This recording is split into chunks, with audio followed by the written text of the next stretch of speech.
ওকে ঠিক আছে। তাহলে কাজ 29 নাম্বার পৃষ্ঠা কেমন?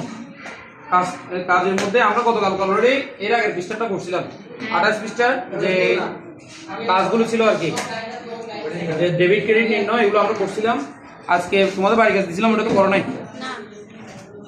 তাহলে কাজগুলো আমরা একটু পড়ি কেমন, কি কি বলছে যে মেসার্স জয়া এন্ড কোং এর নিম্নোক্ত লেনদেন সমূহের ডেবিট ও ক্রেডিট পক্ষের কারণ সহ উল্লেখ করো। তাহলে কারণ সহ আমরা উল্লেখ করো, আমরা কারণগুলো এইদিকে লিখছিলাম না এই পাশে। তো এক নম্বর বলছে কি মিসেস জয়া মুখার্জি ব্যবসায়ে আরো 20 লক্ষ টাকা কি করলেন, সরি 20,000 টাকা বিনিয়োগ করলেন। 2 নম্বরে করছে কি অফিসের জন্য একটি কম্পিউটার ক্রয় করছিল 25,000 টাকা, অফিস ভাড়া 3 মাসের অগ্রিম প্রদান করছিল 18,000 টাকা, রাজনের নিকট বিক্রয় করা হলো 25,000 টাকা, ব্যাংক চার্জ ধার্য করা হলো 1,500 টাকা, ব্যাংক হতে উত্তোলন করা হলো 6,000 টাকা, ধারে পণ্য ক্রয় করা হলো কত 15,000 টাকা, মজুরি প্রদান করা হলো 3,000 টাকা, ক্রয় ফেরত 2,000, মালিক থেকে কর্তৃক উত্তোলন হচ্ছে 10,000 টাকা। তাহলে এখানে আমাদের প্রায় 10টা কি দিছে, লেনদেন দিছে। এই 10টা লেনদেন কি করতে হবে, ডেবিট কার্ডে নির্ণয় করতে হবে, পাশে করতে হবে আর কি কারণ কোনটা কেন হচ্ছে। তাহলে গড়টা কিভাবে করবে আমি দেখাচ্ছি। গড়টা করতে হবে এভাবে, একটা হেডলাইন থাকবে কেমন, কি থাকবে হেডলাইনের মধ্যে হচ্ছে তোমার প্রথমটা থাকবে হচ্ছে কি ক্রমিক, প্রথমটা কি থাকবে ক্রমিক, এরপরটা হচ্ছে তোমার জাবেদা বা ডেবিট কি না, ডেবিট না ক্রেডিট, ডেবিট না ক্রেডিট থাকবে কোন কম না তা আর কি তো বুঝিলাম কি এটা বললাম না ডেবিট। দ্বিতীয় ঘরে থাকবে কি ডেবিট না ক্রেডিট, তারপর তৃতীয় নম্বর করতে হবে কি টাকা, আর চতুর্থ নম্বর করতে হবে কি কারণ, ব্যাখ্যা কেমন, কারণ সহ ব্যাখ্যা। তাহলে এক নম্বর হচ্ছে কি ক্রমিক, এখানে লিখো ক্রমিক। এরপর এখানে আমরা জাবেদা দিতে পারি অথবা ডেবিট অথবা ক্রেডিট, জাবেদাও লেখা যাবে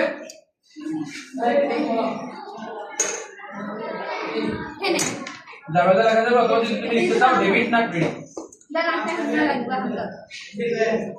ডেবিট না কি ক্রেডিট।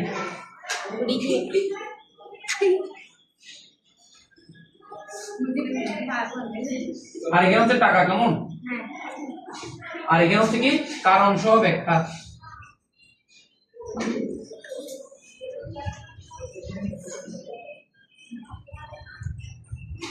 কোথায় হবে ঠিক আছে, এটা এখানে লিখো লেনদেন সময় ডেবিট পক্ষ ক্রেডিট পক্ষ কারণ সহ উল্লেখ করা হবে, এখানে লিখতে পারো লেনদেন সমূহের ডেবিট ও ক্রেডিট পক্ষ কারণ সহ উল্লেখ করা হলো।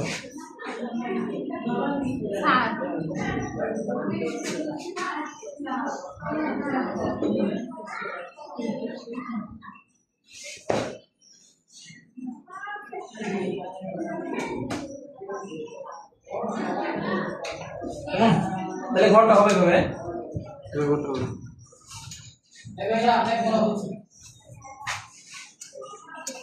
দেখা যাচ্ছে মনে হ্যাঁ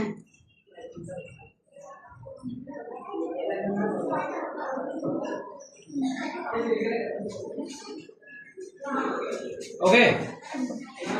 সবার বড় হয়েছে তোমার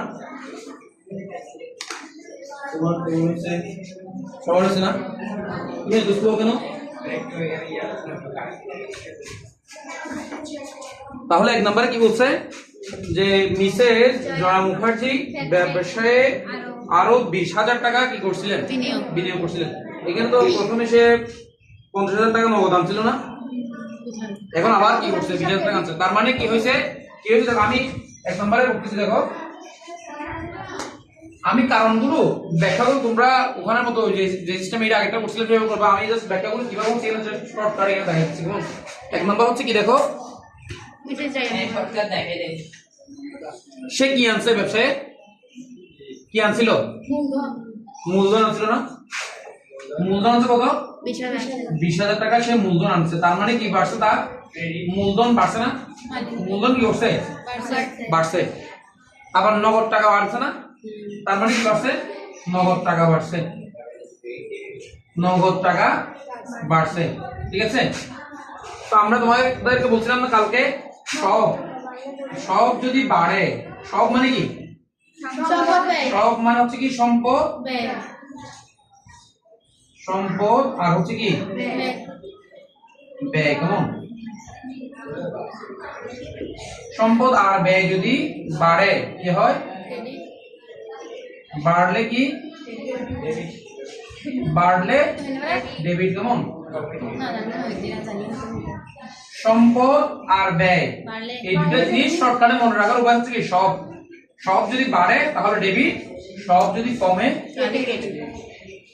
তাহলে ক্রেডিট। কেমন? ক্লিয়ার? এরপরে বলছিলাম আদম। কি বলছিলাম? আদম যদি বাড়ে কি হবে? বাড়লে ক্রেডিট, কমলে ডেবিট। তাহলে আদমের আদা হচ্ছে কি? আয়। আর দটা কি? দায়। আর মোটা কি?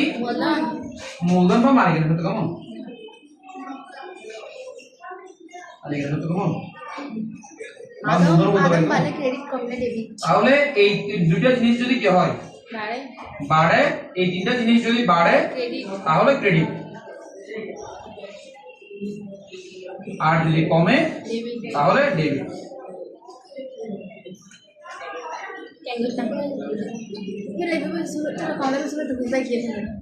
ক্লিয়ার? তাহলে অনেকেই বলে কি? বাড়লে ডেবিট, কমলে ক্রেডিট। বাড়লে ডেবিট, কমলে ক্রেডিট। এটা হচ্ছে একদম কি ভুল কথা আর কি, ভুল কথা। সঠিক কথা হচ্ছে কি? সম্পদ আর ব্যয় বাড়লে ডেবিট হবে, কমলে ক্রেডিট। আর আদম, আয়, দায়, মালিকানা সত্ত্ব এই তিনটা বাড়লে ক্রেডিট, কমলে ডেবিট। বুঝতে পারছো? তার মানে বোঝা যাচ্ছে কি কোনো কোনো জিনিস আবার বাড়লে ক্রেডিটও হয়, ঠিক আছে? বাড়লে ক্রেডিট হয়, কমলে ডেবিট হয়, এরকম কোন কোন জিনিস আছে। সেই তিনটা জিনিস কি কি? আয়, দায়, মালিকানা। এই তিনটা জিনিস তোমরা খাতার একটা পাশে লিখে রাখো, তাহলে তোমাদের ভুল হবে না। এই একদম আমি যেভাবে লিখছি ওইভাবে লিখে রাখো।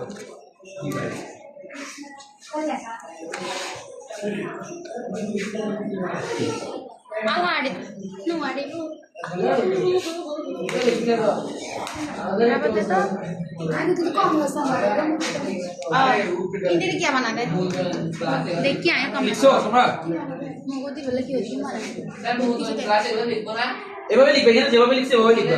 না না, এগুলো লিখবা না, এগুলো তো আমি তোমাদের বোঝানোর জন্য লিখছি। এটা লিখে রাখো। এটা কাটা আগে লিখছে না আমাদেরকে, হ্যাঁ আগে লিখছিলাম না? ঠিক আছে, ঠিক আছে। লিখতে ভালো, তোমাদের লিখতে মনে থাকবে। যতবার লিখবে তোমার মনে থাকবে। এদিকে আসো, তাহলে ওরা লিখছে বলছে, এদিকে খেয়াল করো। তাহলে আমরা বলছিলাম একটু আগে যে ও যে আরো মূলধন আছে যে 20,000 টাকা, তাহলে মূলধন বাড়ছে, নগদ বাড়ছে। তার মানে মূলধনটা কি আমার মালিকানা সত্ত্ব না? তাহলে মালিকানা সত্ত্ব বাড়লে কি হবে বলছিলাম? ক্রেডিট। তার মানে এটা হচ্ছে কি? ক্রেডিট। কেমন? নগদ। নগদ কোথায় থাকে? নগদ কি জিনিস? নগদ হচ্ছে সম্পদ। তার মানে কি? ডেবিট। কি হবে? ডেবিট হবে। সম্পদ বাড়ছে সেজন্য ডেবিট হবে। তাহলে নগদান হিসাব ডেবিট। তার মানে আমরা কি লিখব? ডেবিটটা আগে লিখব না? এদিকে খেয়াল করো, ডেবিটটা আগে লিখব না? তাহলে নগদান হিসাব ডেবিট। নগদান হিসাব ডেবিট। এটা হচ্ছে কি? মূলধন হিসাব ক্রেডিট। একটু একটু এই পাশ থেকে লিখতেছি, মানে আলাদা করে দেখানোর জন্য। ক্রেডিট। কেমন? ডেবিট কত হাজার টাকা দেব? 20,000 টাকা। কি বলছো না? ওকে, বুঝতে পারছো তোমরা? অবশ্যই। এটা শেষ করো। তো ব্যাখ্যাটা কিভাবে লিখবো? ব্যাখ্যাটা মূলধন আনেন ও যে মূলধন আনার কারণে কি বাড়ছে? মালিকানা সত্ত্ব বৃদ্ধি পাইছে, মালিকানা যদি বৃদ্ধি পাইছে তাই নগদ টাকা বৃদ্ধি পাইছে। নগদ মূলধন মালিকানা সত্ত্ব বৃদ্ধি পাওয়ার কারণে ডেবিট, মূলধন নগদ টাকা আসাতে সম্পদ বৃদ্ধি হয়েছে, এই জন্য ডেবিট। ঠিক আছে? এভাবে লিখবে।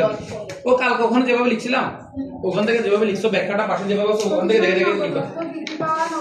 এই ব্যাখ্যার ক্ষেত্রে তোমরা এটা এই ফর্মুলাটা কি রাখবা আগের পৃষ্ঠার যে ফর্মুলাটা বইয়ে দেওয়া আছে এই ফর্মুলাটা কেমন এইখানে কারণ সহ ব্যাখ্যা লেখার ক্ষেত্রে কি করবা এই যে 28 পৃষ্ঠার যে একটা চার্ট দিয়েছে না এই চার্টের ক্ষেত্রে কি আছে একটা ব্যাখ্যা কোন সিস্টেমে লিখবা সেটা দেওয়া আছে এই সিস্টেমে তোমরা লিখো যেমন আমি তো একটা সরকারি লিখছি কত 20,000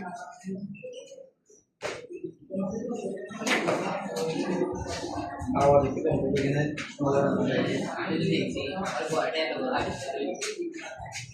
আচ্ছা আমরা 2 নম্বরে আছি কেমন কমিট নাম্বার আমাদের অ্যাক্সেস 2 নম্বরে আছে 2 নম্বর কি বলছে অফিসের জন্য একটি কম্পিউটার ক্রয় করা হলো কেমন অফিসের জন্য একটি কম্পিউটার ক্রয় করা হলো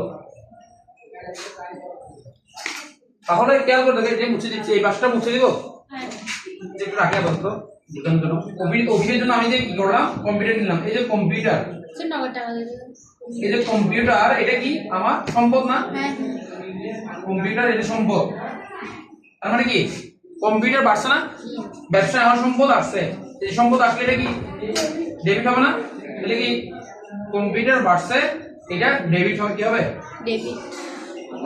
ডেবিট হবে কেমন নগদ টাকা চলে গেছে না আমার কম্পিউটার কেনার কারণে নগদ টাকা ব্যবসা থেকে চলে গেছে চলে গেলে ক্রেডিট হলে নগদ টাকা চলে গেল কমে গেল আর নগদ টাকা যদি সম্পদ কমে যায় তাহলে কি হয় ক্রেডিট হয় তার মানে আমাদের একটা সম্পদ কম্পিউটার বাড়ছে ডেবিট একটা সম্পদ কমে গেছে ক্রেডিট তার মানে কি লিখবো কম্পিউটার অফিস সরঞ্জাম লিখতে পারো ঠিক আছে কম্পিউটার লিখে পাশে অফিস সরঞ্জাম লিখে ব্রেকেটে কি লিখতে পারো কম্পিউটার লিখতে পারো অফিস সরঞ্জাম আরে ব্যাগটা এর মধ্যে লেবি দি দেখি না আলাদা ব্যাগটা কিনের মধ্যে লেবি কাজুনি ব্রেকেটে কি কম্পিউটার লিখবা কেমন আমি কম্পিউটারে লিখলাম না অফিস সরঞ্জাম হিসাব ডেবিট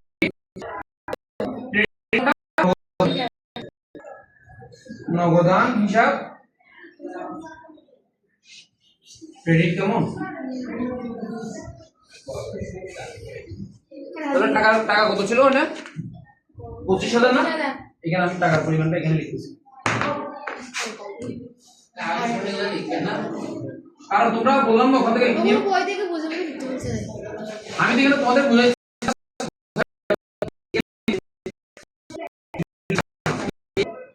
কম্পিউটার এটা কি আমি কারণের একটা ক্লো দিয়ে দিচ্ছি এখানে এই যে কম্পিউটার পাচ্ছে না নগদ টাকা চলে গেছে না নগদ টাকা কমে গেছে তাই কি ক্রেডিট কেমন এটা সম্পদ কমে গেছে তাই ক্রেডিট এতটুকু বুঝে গেছে এটা তুলো এগুলো কারণ লিখতে গেলে আমি জানি আপনি বুঝে দেন হ্যাঁ কারণ লিখতে গেলে সমস্যা হচ্ছে আমি বুঝাচ্ছি না তাহলে আমাদের এটা শেষ অফিস ভাড়া 3 মাসের অফিস ভাড়া শুধু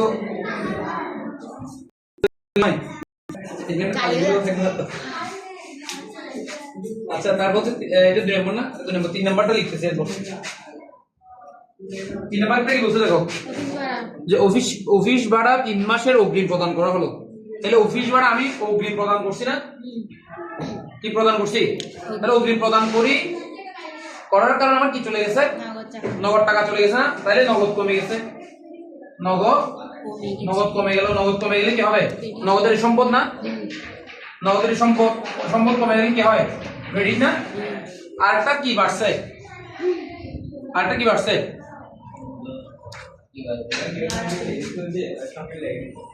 অগ্রিম ভাড়া হিসাব আমি যে অগ্রিম ভাড়াতে যে আমি অগ্রিম দিলাম এই 3 মাস ওকে আমার থেকে 8 টাকা খুঁজবে অফিসের যে মালিক অফিসের যে জমিদার সে কি আমার থেকে 8 টাকা খুঁজবে সে এখন আমার কাছে কি হয়ে গেল আমার কাছে কি হয়ে গেল এখন ঋণী হয়ে গেল কেমন ঠিক আছে আমি যদি ভাড়া না দিতাম তাহলে আমি তার কাছে ঋণী হয়ে যেতাম অর্থাৎ সে আমার থেকে টাকা পেত মানে আমি কি হয়ে যেতাম তখন পাওনাদার হয়ে যেতাম দেনাদার হয়ে যেতাম তার কাছে আবার এখন সে কি হয়েছে আমার সে এখন আমার কি হয়েছে দেনাদার হয়েছে দেনাদার মানে আমি তার থেকে 3 মাস অফিস ইউজ করতে পারবো সে আমার থেকে টাকা বুঝতে পারবে না অর্থাৎ কি বুঝাচ্ছি আমি ভাড়া অগ্রিম দেওয়াতে সে 3 মাস টাকা বুঝতে পারবে না তার মানে আমার এক প্রকার সেটা সম্পদ না ওটা আমার সম্পদ হয়ে গেছে না তো সম্পদের হলে সেটা হচ্ছে কি এটা বলো অগ্রিম ভাড়া হিসাব এটাকে বলে কি অগ্রিম ভাড়া হিসাব অগ্রিম ভাড়া, 30 লাখ। তার মানে কি আমার কি বাড়ছে, সম্পদ বেড়ে গেছে, কি বেড়ে গেছে,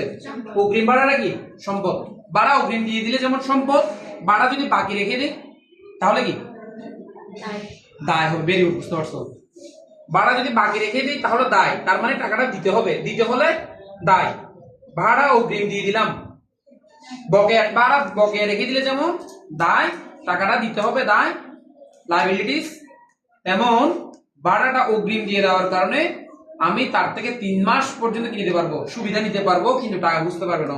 তাহলে এটা এক প্রকার সম্পদ, এটা এক প্রকার সম্পদ। এটা বাড়লে কি হবে, ডেবিট হবে, কেমন? তার মানে আমরা এখানে লিখতে পারি কি অগ্রিম ভাড়া হিসাব, তুই কি লাইভে আছে না, আমি কি 3 নাম্বার দিয়ে আর কি অগ্রিম ভাড়া হিসাব ডেবিট, তারপর নগদ হিসাব, খালির কথা বলবি আছে না, খালি মই লাইভে দাও কি তাই না, সে চলে গেছে, তাহলে কালকে নিয়ে আসবো, কালি কলম না, ক্রেডিট কেমন, হ্যাঁ কত টাকা জানি এটা, 18,000 না, 18,000 লিখলাম, ক্লিয়ার? এই অংশটা মুছে দিচ্ছি, কেমন?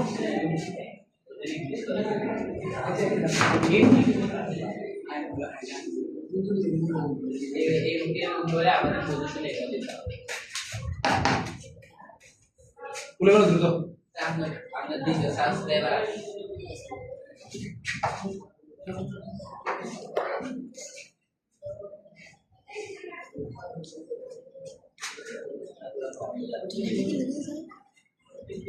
বুঝতে না লিখা, জানা গেলে সামনে চলে আসেন,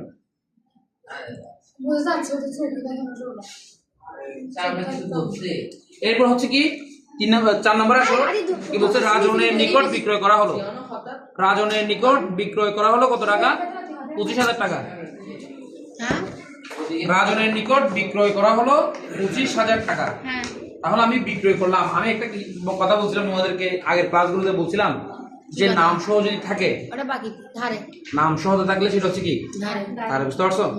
নাম সহ আমি কারো থেকে কিনলাম ধারে, নাম সহ কাউকে বললাম তাও ধারে, তার মানে এখানে বোঝাচ্ছে কি এটা ধারে বিক্রয় করলাম, তাহলে বিক্রয় করলাম, আমার কি আসছে কি গেছে দেখি বলতো, আমার সম্পদ না, এটা আমার পণ্য, আর কি পণ্য চলে গেছে, সম্পদ চলে যায়, এটা হচ্ছে পণ্য, আমি তো ব্যবসাটা করি কিসের উপর, পণ্যের উপর, তার মানে পণ্যটা চলে গেছে, পণ্য চলে যাওয়া মানে কি, এটা তো কিনা, সম্পদ চলে যাওয়া না, পণ্য গেলে আসবে দেখি, পণ্য গেলে আমার একটা আয় হবে, সে আমাকে যদি টাকা দিতে আয় হবে, ঠিক আছে? আমার সে আয়টা হয় না এখনো, কেন হয় নাই, ও ধারে করছে সেজন্য, কিন্তু টাকাটা আসবে কিনা, আসবে, তার মানে আসলে সে আমার রাজনটা আমার কি হয়ে গেল এখন, দেনাদার, ভেরি গুড, দেনাদার হয়ে গেল, কেমন? তাহলে রাজন সেটা কি দেনাদার, রাজন হিসাব হবে কি ডেবিট, আর আমার যে বিক্রয় করলাম, বিক্রয় করার কারণে আমার যে আয় হবে সেই আয়টা কি বেড়ে গেছে না, তার মানে কি এই যে বিক্রয় করার কারণে আমার পণ্য চলে গেছে, পণ্য চলে যাওয়া, বিক্রয় করা, আমার আয় বেড়ে গেছে না, পণ্য চলে যাওয়া মানে বিক্রয় হয়েছে, বিক্রয় হওয়া মানে আমার কি হয়েছে, আয় বেড়ে গেছে, আয় বেড়ে গেলে কি, আয়টা কিসের অংশ, আদম না ক্রেডিটের অংশ, তার মানে বেড়ে গেছে জন্য ক্রেডিট, আর আমার যে রাজন সে আমার কি দেনাদার, আমি তার থেকে টাকা পাবো, আর টাকা পেলে সেটা কি সম্পদ, টাকা দিতে হলে যেমন দায়, টাকা পেলে ভবিষ্যতে সম্পদ, এটা হচ্ছে কি আমার ডেবিট, এটা বেড়ে গেছে, বেড়ে গেলে ডেবিট, কেমন? তাহলে এখানে আমি লিখতেছি সেটা হচ্ছে কি রাজন হিসাব, হ্যাঁ রাজন হিসাব, নাম দিয়ে লিখে রাখা, আর কি বলছিলাম না তোমাদেরকে, নাম দিয়ে লিখে রাখলে তোমার মনে থাকবে আমার টাকা টাকা পাবো সেজন্য, অথবা এভাবেও লিখে দেনাদার হিসাব ব্র্যাকেটে রাজন লিখে, এখানে মহিষর নাম কম্পিউটার লিখছি, দেনাদার ব্র্যাকেটে রাজন দিয়ে লিখেছে, তবে সরাসরি নাম দিয়ে লিখলে ভালো, দেখি ডেবিট না, ডেবিট, আর হচ্ছে কি বিক্রয় হিসাব,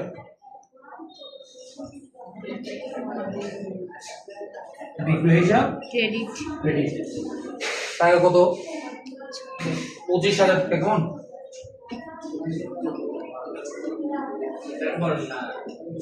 ক্লিয়ার? এই পণ্য এগুলোকে দেখি,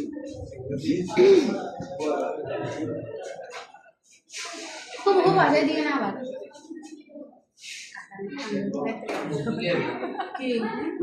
ওই দিকে বহু বাইরে এই তোমরা লিখেছো 4 নাম্বারটা? না এই তোমরা লিখছো 4 নাম্বার তুমি লিখছো? তোমাকে কিন্তু পিটা দিতে হবে। এখানে এগুলো কি এখন তোমরা কেমন করছো? আয় তো গোনো লি আর এগুলো আর ভালো করে তোরা তো লিখবে লাই আমি ভিডিও কিন্তু দিব না, আমি তোমাদের গ্রুপে দিব না। আচ্ছা এখন গ্রুপে না দিলে গ্রুপে কোন থেকে ও বুঝলে আমি কোন থেকে নিয়ে যেতে পারবো, আর গ্রুপ থেকে নিয়ে যেতে পারবো, আমি এদিক থেকে নিয়ে যেতে পারবো। আচ্ছা তারিখ এর কত? 4 নাম্বার কেমন? 4 নাম্বার শেষ, আমাদের 5 নাম্বারে যাচ্ছি। 5 নাম্বারটা একটু পড়ো তো কেউ। बैंक चार्ज ধার্য করলো ব্যাংক চার্জ ধার্য করলো কেমন? 1000 তাহলে ব্যাংক যদি আমাকে চার্জ ধার্য করে, চার্জ মানে কি? এটা খরচ না, আমার থেকে খরচ হয়ে যাবে। ব্যাংক চার্জ কেন দেয়? আমি ব্যাংক থেকে চেক নিই, ব্যাংক থেকে বিভিন্ন সুযোগ সুবিধা নিই, ব্যাংকে আমি যে টাকাটা রাখি নিরাপত্তার জন্য, সে বিভিন্ন পারপাসে কি করে আমার থেকে চার্জ কেটে নেয়। কেমন? আবার সুদও দেয়, সুদ দেয়। সুদটা কি হবে তাহলে? চার্জ কেটে নিলে যেমন আমার জন্য খরচ, সুদ দিলে সেটা আমার জন্য কি আয়। এই সুদটা কেন দেয়? আমার যে তাকে টাকা রাখলাম 1 লক্ষ টাকা 2 লক্ষ টাকা, সেই টাকা দিয়ে সে কি করতেছে? ব্যবসা করতেছে না? এই ব্যবসা করার কারণে যে লাভটুকু হয় সেই লাভের একটা অংশ আমাকে সুদ হিসেবে দেয়। তাহলে ব্যাংকের সুদ আমার জন্য আয়, ব্যাংকের চার্জ আমার জন্য ব্যয়। তাহলে এখন আমি ব্যয় হলে, এই যে ব্যাংক চার্জটা যদি ব্যয় হয়, ব্যাংক চার্জ এটা যদি ব্যয় বাড়ছে না আমার জন্য, ব্যয় বাড়লে কি হবে? সব বলছিলাম যে সব বাড়লে ডেবিট। আর হচ্ছে কি আমার টাকাটা কমে গেছে কোথা থেকে? আসলে ব্যাংক থেকে কমে গেছে। তাহলে ব্যাংক সম্পদ আরেকটা কমে গেছে না, ব্যাংক হিসাবটা কমে গেছে, ব্যাংকের টাকাটা কমে গেছে। ব্যাংকে ছিল হচ্ছে তোমার কত? 1 লক্ষ টাকা। মনে করো ব্যাংকে 1 লক্ষ টাকা ছিল, চার্জ কেটে নিচে। বর্তমান ব্যাংকের টাকা কত হবে এখন? 1500 টাকা কেটে নিলে কত টাকা থাকবে এখন আর ব্যাংকে? 1 লক্ষ টাকা থেকে 98,500 টাকা থাকবে। আর কত? তাহলে ব্যাংকের টাকা কমে গেছে। ব্যাংকের আমার জন্য সম্পদ না, ব্যাংক একটা কমে গেছে, তার মানে কি? ক্রেডিট। তাহলে ব্যাংক চার্জ খরচ হয়েছে, সেজন্য কি ডেবিট। ব্যাংক সম্পদ কমে গেছে, সেজন্য কি ক্রেডিট। বুঝে গেছেন? তাহলে আমি এখানে লিখতেছি ব্যাংক চার্জ হিসাব, ব্যাংক চার্জ হিসাব আয় গোনো লি ডেবিট, ব্যাংক হিসাব ক্রেডিট।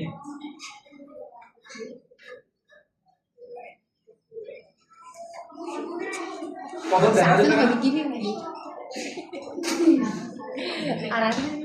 এটা 5 নম্বর, ঠিক আছে? হ্যাঁ এরপর বাকিগুলো পারা যাবে তোমাদের? ওগুলো কি বাড়ি দিয়ে দিব? পরবর্তী কত টাইম, পরবর্তী কত কাম বলবো? হ্যাঁ ধার্য बैंक चार्ज এগুলো লিখে নাও। তাহলে ব্যাখ্যা করে তোমরা লিখতে হবে আসলে। কেমন? আমি জাস্ট ব্যাখ্যা লিখে একটা ক্লোজ দিয়ে দিই।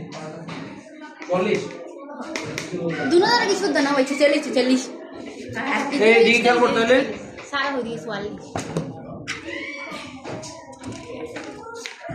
ऐसा कर देते हैं এরপর কত আছে? ব্যাংক হতে উত্তোলন। তোমরা পারবে না? ব্যাংক হতে উত্তোলনটা এই 5টা বাইরে কাজ দিচ্ছি তোমাদের। কেমন? ব্যাংক হতে উত্তোলন আমি একটু বলে দিচ্ছি কি রকম হবে। দেখো, ব্যাংক হতে উত্তোলন করছে, কে উত্তোলন করবে? ব্যবসা উত্তোলন করবে না ব্যাংক থেকে? তো ব্যাংক থেকে যদি আমি টাকা তুলি, টাকা আলটিমেটলি কোথায় আসবে? ব্যবসায় আসবে। তার মানে ব্যবসায়ের নগদ টাকাটা বেড়ে যাবে, আবার ব্যাংকের টাকাটা কমে যাবে না? তার মানে ব্যাংক সম্পদ কমে যাবে। ব্যাংক সম্পদ না, ব্যাংকের টাকা কমে গেল, ক্রেডিট হবে, নগদ টাকা আবার বেড়ে গেছে, তাহলে কি হবে? ডেবিট হবে। এরপরে দেখো, ধারে পণ্য ক্রয় করা হলো, ধারে পণ্য ক্রয় করছি, তার মানে আমার ব্যবসায় কি আসছে? পণ্য আসছে। পণ্য আসলে এটা আমি ক্রয় করছি না, না ক্রয় যে করছি এটা আমার জন্য খরচ না, বিক্রয় করছি এটা আমার জন্য যেমন আয় বাড়ছে সেজন্য ক্রেডিট। তেমনি ক্রয় করার কারণে আমার কি হয়েছে? খরচ বাড়ছে, সেজন্য ডেবিট হবে। আর যে আমি টাকাটা যে তাকে দিতে হবে, ক্রয় করার জন্য টাকাটা দিতে হবে না, ধার করছি আর কি, এখন টাকাটা এখন দিই না কিন্তু পরবর্তীতে দিতে হবে। এই দেওয়ার কারণে এটা আমার জন্য দায় হয়ে গেল না? দায় হলে কি? দায় বাড়লে ক্রেডিট। তাহলে এই যে আমার ব্যয় হয়েছে না, ক্রয় হিসাব ডেবিট হবে, আর পাওনাদার হিসাব ক্রেডিট হবে। বুঝে গেছে? আদম বলছিলাম না, আদম বাড়লে ক্রেডিট, কমলে ডেবিট। আদম মানে আয় দায় মালিকের সূত্র, এটা দায়। এরপর মজুরি প্রদান করা হলো। মজুরি প্রদান করছি, টাকাটা কি আসছে আমার না গেছে? চলে গেছে না? চলে গেলে খরচ, তাহলে খরচ বাড়ছে না? তাহলে মজুরি খরচ হিসাব, মজুরি খরচ হিসাব ডেবিট হবে। আর টাকাটা কি নগদ দিচ্ছি না, নগদ টাকা কমে গেছে না? নগদ টাকা এটা কি সম্পদ, সম্পদ কমে গেলে, সম্পদ কমে গেলে ডেবিট, ক্রেডিট বলছি যে ক্রেডিট। আচ্ছা, তাহলে নগদান হিসাব মজুরি খরচ হিসাব ডেবিট, আর নগদ কমে গেছে, নগদান হিসাব ক্রেডিট। এরপর ক্রয় ফেরত। ওই কিছু কালকে তোমাদের যে একটা বলছিলাম, কালকে তোমাদের একটা বলছিলাম না যে ক্রয় কমে যায়, ক্রয় কিভাবে কমে যায়, আয় কমে যায় না বা বিক্রয় কমে যায়। দেখো ক্রয় করছিলাম, আমার কি হয়েছিল, খরচ বেড়ে গেছিল না, খরচ বাড়ছিল কিনা ক্রয় করার কারণে। এখন ক্রয় ফেরত হলো, ক্রয় ফেরত কিরকম বুঝো তো নাকি? আমি 500 টাকার পণ্য কিনলাম, 5000 টাকার পণ্য কিনলাম, 1000 টাকা পণ্য ফেরত দিয়ে দিলাম। খরচ আমার কত খরচ বাড়ছিল বলছি, 5000 টাকা কিনছিলাম, 5000 টাকা বেড়ে গেছে খরচ, 1000 টাকা ফেরত দিয়ে দিলাম। ফেরত মানে খরচ কমে যাবে না? তার মানে আমার খরচ হচ্ছে আলটিমেটলি কত, 4000 টাকা করে কত। তাহলে এই যে 5000 টাকা থেকে 1000 টাকা কমে গেছে, এই কমে যাওয়াটা কি ক্রয় ফেরত বা ব্যয় কমে যাওয়া। কি কমে যাওয়া? ব্যয় কমে যাওয়া। আর ব্যয় কমে গেলে কি হয়, কি হয়, ডেবিট হয়, ক্রেডিট হয়। বলছি না সম্পদ আর ব্যয় বাড়লে ডেবিট হবে, সম্পদ আর ব্যয় কমে গেলে ক্রেডিট হবে। তোমরা এখনো বুঝতে পারতেছো না? বুঝতে পারছো এখন? এটা ব্যয় কমে গেছে, কি কমে গেছে, এই যে ব্যয়, আর ব্যয় কমে গেলে ক্রেডিট, কেমন, এটা ক্রেডিট হবে। তাহলে ক্রয় ফেরত ক্রেডিট হবে, আর আয়টা ডেবিট। তোমার যেটা পাওনাদার, যেটা পাওনাদার ছিল, পাওনাদার, পাওনাদার আমার বেশি ছিল না আগে, পাওনাদার কত পাইতো, 5000 টাকা পাইতো, এখন পাওনাদার কত পাবে, 4000। তার মানে এই পাওনাদারটা এদিকে হয়ে যাবে, এখন ডেবিটের চলে আসবে পাওনাদার, পাওনাদার কেমন। তাহলে পাওনাদার কমে যাবে, সেজন্য পাওনাদার দায় না, পাওনাদার কি ছিল, দায় ছিল, পাওনাদার কমে গেছে, পাওনাদার কমে গেলে কি হবে, ডেবিট হবে, কেমন, দায় কমে গেলে কি হবে, ডেবিট হবে। এরপরে দেখো মালিক কর্তৃক উত্তোলন, মালিক কর্তৃক উত্তোলন। তো মালিকে টাকাটা ব্যবসা থেকে নিয়ে গেল, তো ব্যবসা থেকে নিয়ে গেলে কি হবে, টাকা কমে গেছে না, তাহলে নগদ কি হবে, কমে গেছে, সেজন্য ক্রেডিট হবে, নগদ হিসাব ক্রেডিট। তাহলে মালিক উত্তোলন করছে না, উত্তোলন মানে কি, মূলধন আমার কি হয়ে গেছে, কমে গেছে, মূলধন কমে গেছে। আর মূলধন কমে গেলে কি হয়, ডেবিট হয়। মূলধন বাড়লে বলছিলাম ক্রেডিট, কিন্তু মূলধন কমে গেলে ক্রেডিট। বুঝতে পারছো, ডেবিট। বুঝতে পারছো? তাহলে এই পাঁচটা করে আনতে পারবো না কালকে, পারো তো? ঠিক আছে, তাহলে এই পাঁচটা বাড়ি কাছে থাকবে। আর তোমার ব্যাখ্যা গুলো লিখে নিয়ে আসবে, দরকার হলে গাইড থেকে দেখে হলো লিখে নিয়ে আসবে, কেমন। এত বড়